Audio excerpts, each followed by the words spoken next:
Kaniadto halos gidominahan sa kalalakian ang mga top positions sa Philippine National Police. Apan karon dili lang usa kundi 7 ka mga babay ang naghupot sa labing taas nga pwesto sa ilang area of jurisdiction. Sila ang 7 empowered women sa Police Regional Office 7 ug ania ang Regional TV presents.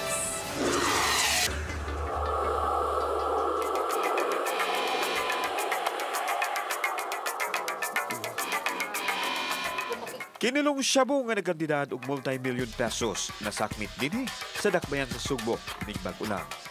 Usa sa yawi sa kalampusan ang labing unang lady city director sa dakbayan sa Sugbo. Siya si Police Colonel Royena Garma. Piso o gikaintapan kung serbisyo na ang hisgutan. Bilang babae, you have just to do your share as a woman. Same with men. And then we complement and we will work together. So we are not competing with men actually. We have our individual differences and meron din kaming masasabing skills, no? Talents na pwede namin i-showcase sa aming trabaho and that makes us also competent sa line ng work namin. Dili sa iyo ang pagkabuot ni Colonel Garma sa iyahang nimutangan. Nga kanhi, giukupahan sa mga lalaki. Upo ka pa lang, hindi pa binasa yung PDS mo, they will now judge you na incompetent. So yun yung pressure pag babae. Well, kung lalaki, pag upo mo dyan, anong rank ko, Colonel? Kanya yan. That's it. Tapos wala na maraming question. But pag babae, you have to show your PDS. Ito yung PDS ko, ito yung pinagdaanan ko. So ganun yung challenge. I'm sure it's not only me, even mga kasamahan ko dito na yun din yung hinaharap namin. So yung parang you have to prove something na you don't have naman dapat.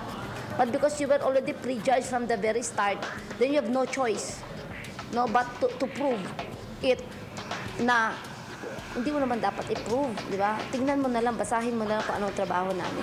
Luyo sa iyang league-on ng personalidad, andunay makapalukmay di ay sa iyang dughan. I'm a single mother, di ba?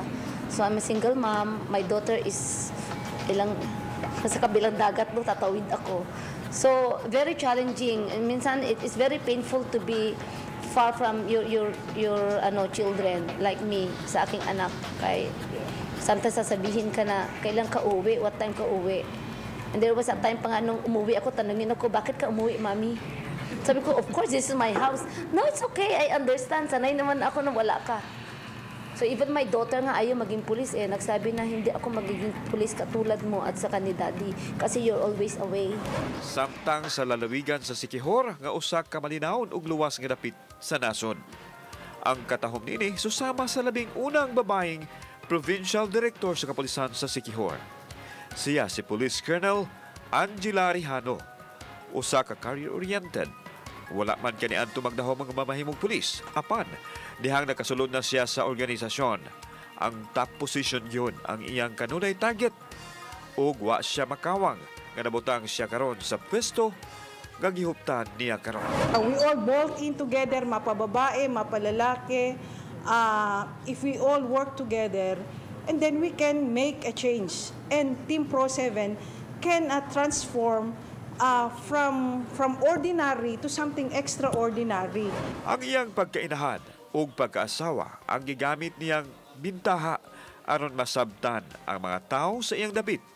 Ilabi na sa iyang mga sako. I'm a happy woman in so many ways. Kasi pagka happy daw ang husband mo, of course, very much happy din ang wife. Pagka sad ang husband mo, sad din ang wife. Kasi it always takes two to tango. And we owe it so much to our family for sacrificing for ourselves. Because we will not succeed this way if we do not have equally supportive and overwhelming ang support ng mga pamilya namin sa amin. Si Garma ug Rihano, duha lang sa The Chosen 7 gay gibutang sa pwesto gumikan silang katakos. One of our innovations when I discussed it with my senior officers is to empower our women, not only by salita but really on deeds, on to show it. 18% sa Police Regional Office 7 mga babae. Apan dili kuno importante ang gender basta na hiyas ug mithi sa pagserbisyo. Kauban si Godfrey Rillian. Ako si Alan Domingo. Kini ang among short docu.